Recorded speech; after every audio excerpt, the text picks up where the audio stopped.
మనందరి కొరకు పరలోకానికి కడుతున్నాడు ఆయన. అంటే పనిలో ఉన్నాడు, ఇప్పటికీ పనిలోనే ఉన్నాడు. దేనికి? నీకు ఇవ్వాలన్న మనసు అయినది. నా పిల్లలు తిరిగి వస్తారు, నా పిల్లలను భూమి మీదకి పంపించాను, ఈ ప్రకృతి ఒడిలోనికి పంపించాను. ఈ ప్రకృతి ఒడిలో వారి కాలం అయిపోయిన తర్వాత తిరిగి నా పిల్లలు మరల దగ్గరకు వస్తే ఇంతకంటే గొప్పదైన అందమైన లోకాన్ని నేను వాళ్ళకి ఇవ్వాలంటే దాన్ని కట్టాలి, దాన్ని కట్టాలంటే నేను కష్టపడాలి అని తండ్రి కష్టపడుతున్నాడు. మనకు లోకాన్ని సిద్ధం చేస్తున్నాడు, ఒక అందమైన లోకాన్ని. ఏమంటే పరలోకాన్ని గురించి ఆలోచిస్తున్నప్పుడు చాలా ఆనందం అనిపిస్తుంటుంది, చాలా చాలా ఆనందం. కేవలం 60 ఏళ్ల జీవితంలో అనుభవించే ఈ లోకాన్ని ఇంత అందంగా కట్టినప్పుడు ఎన్నో అందమైన పువ్వులు, ఎన్నో అందమైన కాయలు, ఎన్నో అందమైన చెట్లు, ఎన్నో అందమైన సముద్రాలు, ఎన్నో అందమైన సరస్సులు, పక్షులు, జంతువులు, నక్షత్రాలు, ఇవన్నీ ఎంత అందంగా ఆయన డిజైన్ చేశాడు, ఎంత అందంగా సృష్టించాడు.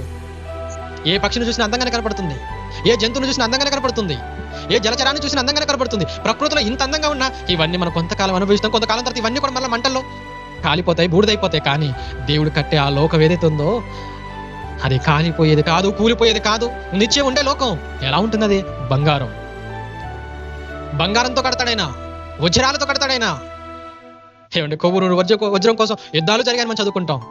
ఎంత ఆ వజ్రం, ఆ వజ్రం చరిత్ర. ఏమండి ఆ చిన్న వజ్రం కొరకు రక్తపు టేరులు ప్రవహించాయి చరిత్ర చదువుతున్నప్పుడు, చిన్న వజ్రపు ముక్క కోసం యుద్ధాలా? అయితే నీకు ఇవ్వబోయే పరలోకంలో నీ పాదాల చెంత గొప్ప గొప్ప వజ్రాలు అనుకుంటే అవన్నీ నీ పాదాల కింద పోస్తాడైనా. బంగారంతో కడతాడు, వజ్ర వైడూర్యాలతో నింపేస్తాడు దానిని.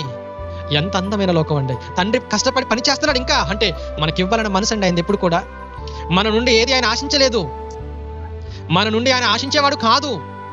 ఆయన చేసిన ఈ ప్రకృతిలో ఒక కొబ్బరికాయను ఆయన ఆశించేవాడు కాదు, ఒక పువ్వును ఆయన ఆశించేవాడు కాదు. అవి కాదు ఆయనకు కావలసినవి. కాయలు పువ్వులు కాదని ఆయన కావలసినవి మనం కావాలి, మనం కావాలి. మనం వస్తామని ఎదురు చూస్తున్నాడు.